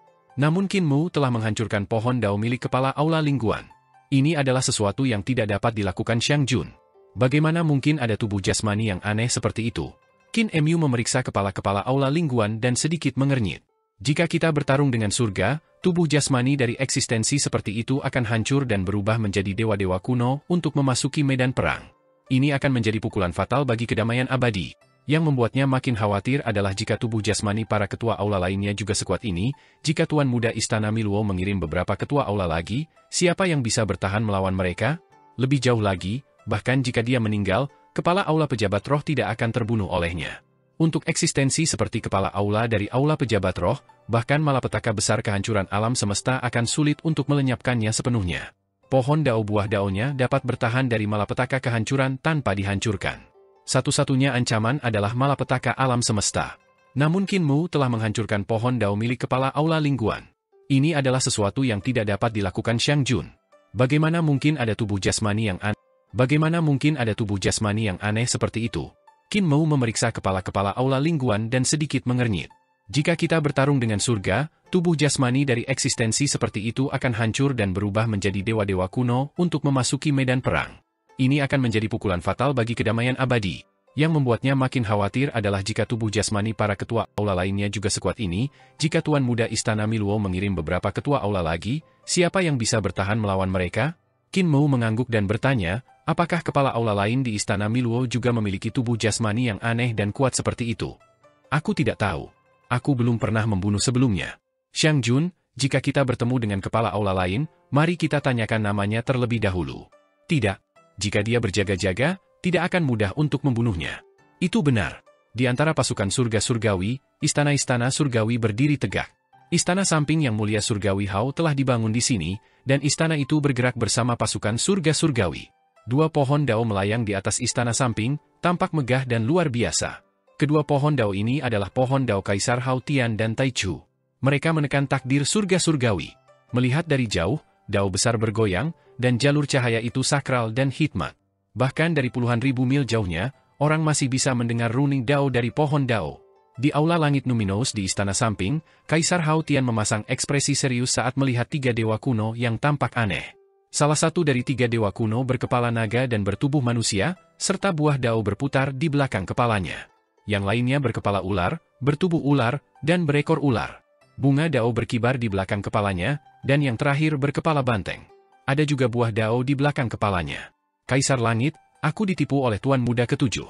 Tuan Muda Ketujuh menemukan Xiang Jun yang telah mencapai dao melalui pembunuhan dan menyergapku saat aku mempercayakan dao agungku ke poin tertinggi. Klon daoku hancur. Dewa kuno berkepala naga dan bertubuh manusia itu berubah dari hati dan usus kepala aula lingguan. Ada dewa-dewa kuno dari semua ukuran berdiri di tubuhnya, dan dia berkata, saya ceroboh dan jatuh ke dalam perangkap. Xiang Jun menghancurkan klon dao saya, Tuan Muda Ketujuh menghancurkan pohon dao saya, dan Xiang Jun bahkan mengambil salah satu buah dao saya. Dendam ini benar-benar tidak dapat didamaikan, dan saya akan melawan mereka sampai mati. Alis Kaisar Hao Tian mengendur, dan dia berkata dengan ekspresi lembut, bolehkah saya bertanya kepada Hallmaster, jika tubuh dao Anda hancur dan pohon dao Anda hancur, seberapa besar dampaknya terhadap kemampuan Hallmaster? Dewa kuno kepala ular berkata, kemunduran ini akan mengurangi kultivasiku hingga 70%. Sudut mata Kaisar Hao Tian berkedut, dan dia melirik Dewa kuno Taiji. Dewa kuno itu mengerti dan berpikir dalam hati, Yang Mulia ingin membunuh Master Aula Pejabat Roh ini, memurnikan buah daonya, dan merebut kultivasinya. Master Aula Pejabat Roh yang berkepala banteng itu menghela napas dan berkata, kekuatanku saat ini hanya setara dengan 3 penerus dao biasa. Sekarang setelah aku mengalami kemunduran, aku khawatir aku harus berkultivasi selama jutaan tahun sebelum aku dapat kembali ke kondisi puncakku. Hati Kaisar Hao Tian bergetar, dan dia melirik Dewa kuno Tai Chi. Kedua dewa kuno itu segera menghilangkan niat membunuh mereka terhadap Master Aula Lingguan.